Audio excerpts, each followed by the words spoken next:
Okay, class, welcome back to Algebra 1. Our proverb for today is the 28th verse of the 8th chapter. When he established the clouds above and fixed securely the fountains of the deep. And I'm just thankful for that portion of the verse that tells me how great my God is, and he's bigger than anything else. Today is the second day of April, and you'll note that the last lesson was section 9.1, and the parent function was x squared. We put a value in front of it. If it was larger than 1, it narrowed the function. If it was a fraction or something smaller than 1, it widened the picture, the parabola. The plus c or minus c moved the parabola up and down. But in all of these particular examples that you went through and graphed, the vertex was found at 0, 0. Whether it was a negative a and it turned it upside down, whether it was plus or minus 2 or 3 and it shifted it up or down the y-axis, the vertex was always at 0. Today, section 9.2, same thing's happening, whether it is a negative in front of it and flips it over the x-axis, whether it is a fraction and widens, or whether it is a whole number and narrows the parabola. The c is going to move it up or down again, but this bx is going to make it shift left or right, but not directly. Today, we're going to actually find the vertex. Again, it's not going to be at 0, 0 unless there's a special example. So questions you want to ask yourself before I move the camera a little bit further right is, does the parabola open up or down? So is this A positive or negative?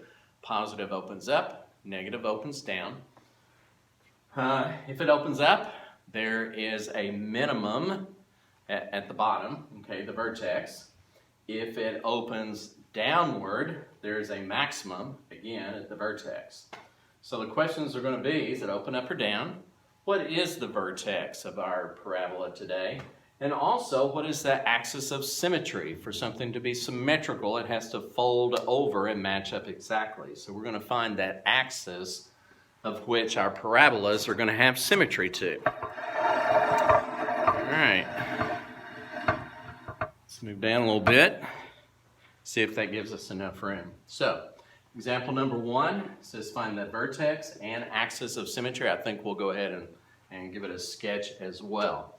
So, some of the questions to you. Does it open up or down? Well, the negative sign tells me this is going to open up. Okay? That's a big fat lie.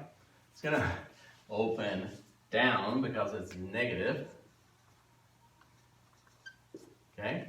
All right. Next thing we need to do is find the vertex. So if you go back and think about the ax squared plus bx plus c, this value in front of the x squared is a. So the whole thing, even the sign, is a. The whole value, even the sign, is b.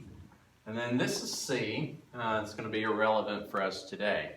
So our vertex formula says that we're looking for negative and then b over 2a. So let's plug in and see what we get. B is 12.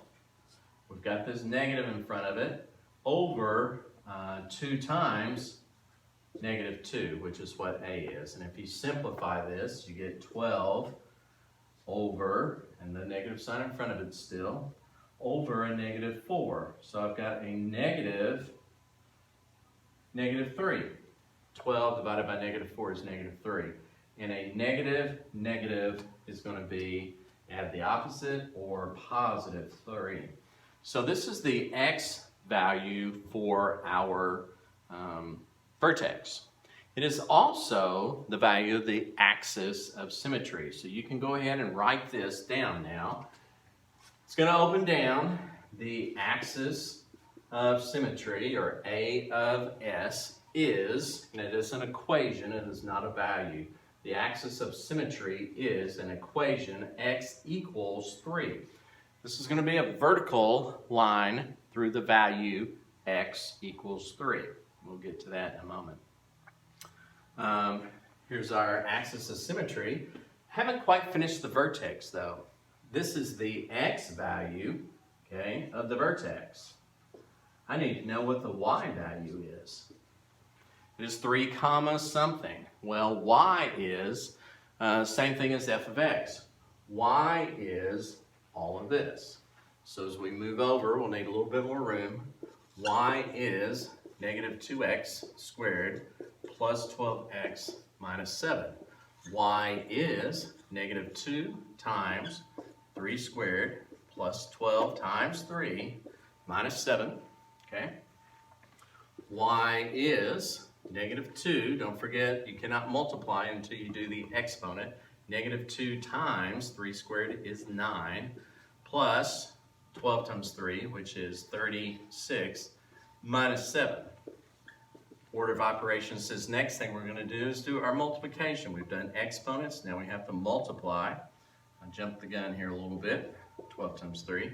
Negative 2 times 9 is negative 18 plus 36 minus 7. Order of operations says we add or subtract from left to right. Negative 18 plus 36 is a positive 18. 18 minus 7 should give us 11. So our vertex is 3, 11. The point 3, 11. So if we were to sketch, which you were not asked to in this particular example, we might as well give it a little bit more gusto here. Let's see what we can come up with. Over 3 and up 11 is going to be the vertex. Okay? It has an axis of symmetry, which is x equals 3. And I want you to label your axis of symmetry. This thing's going to open downward. So the next point I'm going to ask you to find is the y-intercept. And the y-intercept is when x is 0. 0 something y. And so we're going to plug in, this is the last step, let's make a little room. We're going to plug in 0 for x.